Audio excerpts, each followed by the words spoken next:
Greetings to you. Serapis has a very interesting way of putting things. Very analytical in the way in which he approaches things because he understands the analytical human mind. However, I like to compromise a little bit less than that. So what I'd like to be discussing with you is who you think you are.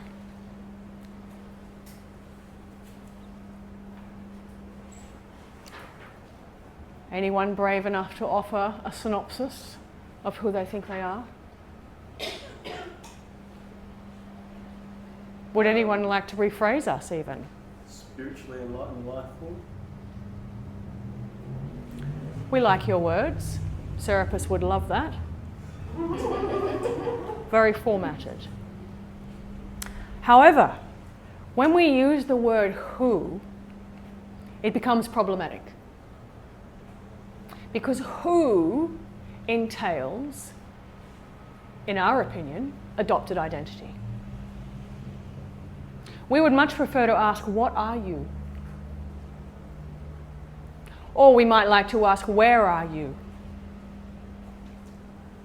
Or we might like to ask, if we're really feeling challenging, how are you? Because when someone asks, how are you, what is it that they're normally referring to? State of health. They're referring to your perceived perception of your limited understanding of who you are. Agree? And yet when we ask, how are you, what we are asking is that how is it that you exist? How is it that you are here? How is it that you are formed? What is your existence? Do you see? So if we start asking questions like, how are you? Then we have to start asking, well, why are you? Agree? And when we start asking, why are you?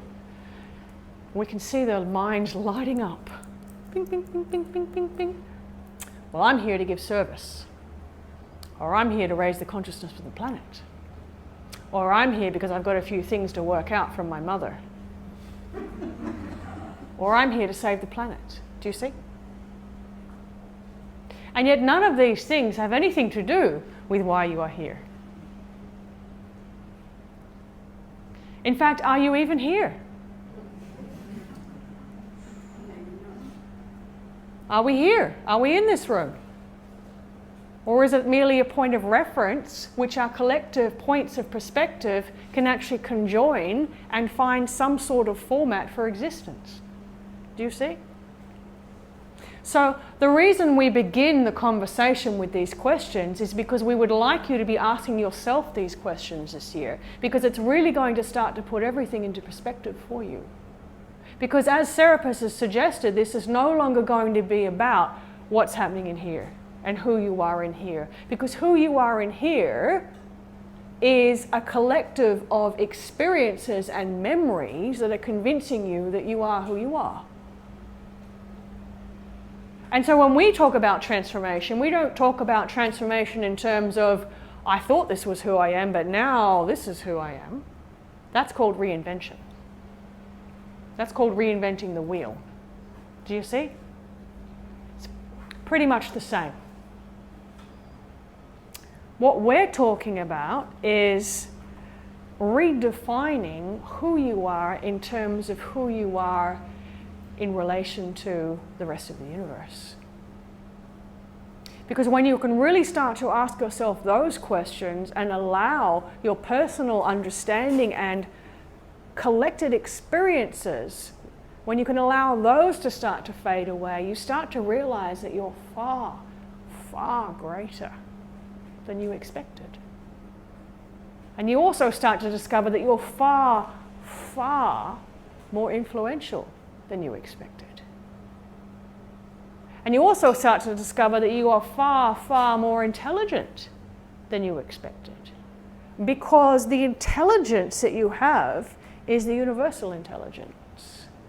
It is only your understanding of who you are that gets in the way of that. Do you see? So we're going to start calling the who you think you are the phantom you. Because as we move into this new paradigm on the planet, it's going to become more and more like the phantom. Some of you are already experiencing this. How do we mean? We mean that you are starting to become, some of you, quite invisible. You are starting to become left out. Some of you are starting to become like you're feeling isolated, yes? You don't get invited to things anymore. No one's really interested in your opinion. You seem to be fading away into the sunset a little bit. Do you understand? It's not because you're being rejected.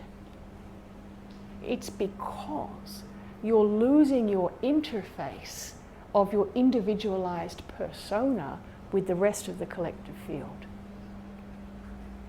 Now, we have said to many of you that you will start to become more visible. But the precursor to that is the invisibility.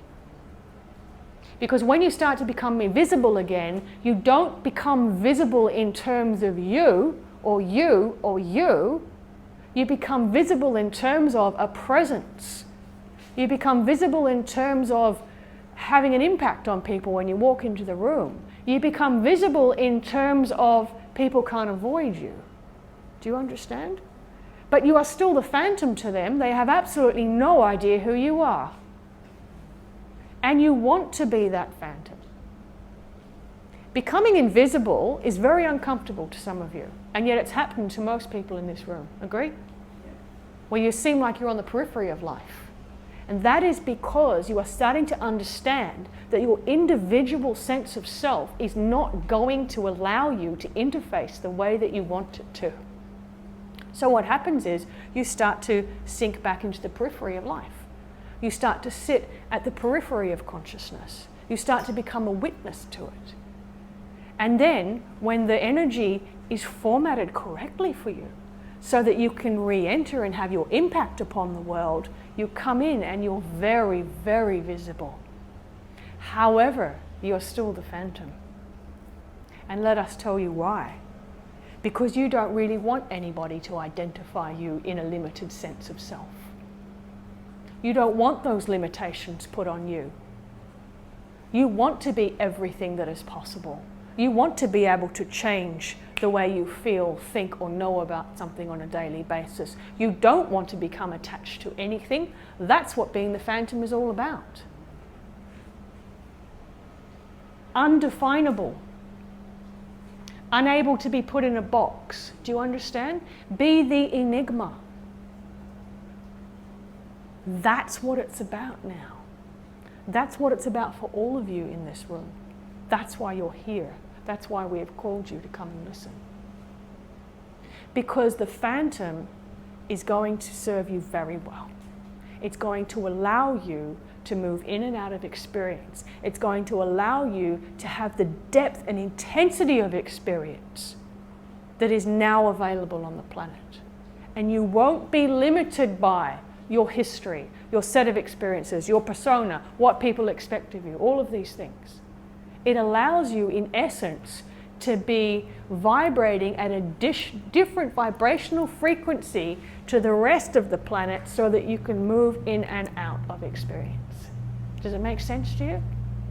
We actually, oh, the light bulb's just gone on for this one. Yes. So what, yes. We had an experience with this one 2 nights ago. Light bulbs going on. Where we showed this one, because we've been coming in what they think is a dream state, but we call an altered sense of experience. We've been coming to this one in dream state in the last week and showing them that they can actually now have depth of experience without having to physically experience something. And we gave them an example in a bowl of fruit sitting in front of them. And we showed them that instead of actually going and picking up the fruit and putting it in their mouths to taste it, they can actually, by being the phantom, they can actually connect with the energy of the experience and have the complete experience of tasting the fruit. But the intensity of the flavor and the intensity of the texture in the mouth and the intensity of the energy as it hits the body is so much more enhanced by not doing it physically. So what you're going to start to understand is that by being the phantom, the depth of experience, the depth of the color, the depth of the flavor with what you can experience on this planet for the rest of your life experience in this timeline can be exponentially amplified. So it doesn't mean that you have to be there or connect with it physically or connect with anything emotionally. By being the phantom, it's not your individual tasting a piece of fruit. It's your phantom enigma consciousness engaging in an experience with it. Does it make sense to you?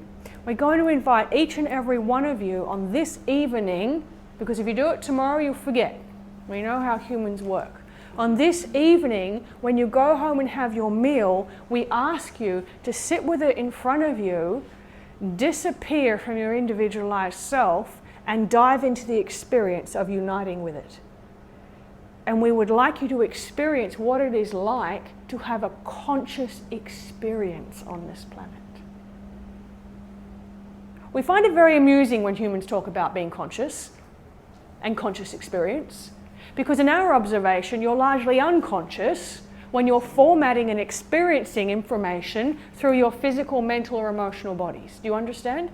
So you could say to us, well, I really love food and I love experience with food. We say unto you, you're having a very limited experience with food because you're not actually engaging with it from your collective field.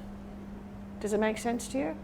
So we would like you to do this. We would like you to practice this. We would like you to go and see a sunset and actually engage with the sunset. What does it feel like? What is the experience? What is happening within my body? And you will find that you will know things, experience things, go to places that you didn't think were possible. And that is what is available on the planet right now. But humans just don't know that they're equipped to experience it in that way. Because as soon as they get into their individualized point of perspective, that's the only way they can experience it. Do you understand? So it's a little bit like going to a cinema and seeing a black and white screen, or you can see the same thing in three-dimensional color. Do you understand? You now have the opportunity to move into a different depth of dimensional experience. Be the phantom. Be the witness. And dive into it. It's all there to be experienced. It's bringing everything to life, full color, full dimension. Do you understand?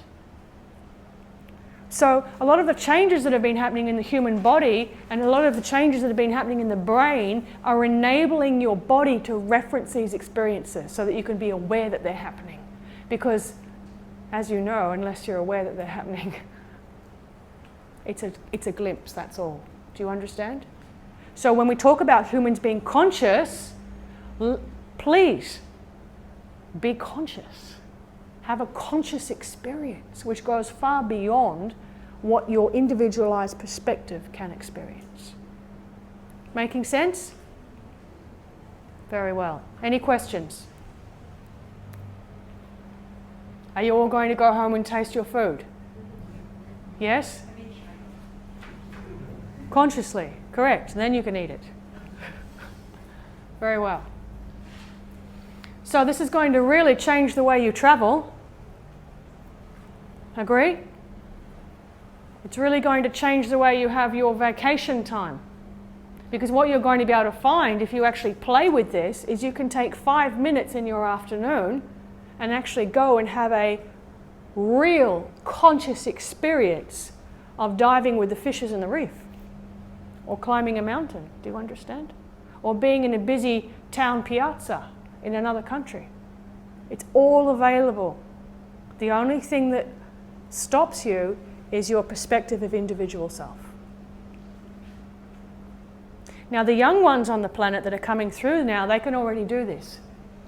Have you not wondered why many of them in the rigid educational systems are often not very present? Yes? A lot of young children in nursery schools look like they're not really there, and then all of a sudden they're engaging again. Do you understand? Because that's what they're doing. They're having conscious experience outside of their physical capacity and outside of their individualized point of perception.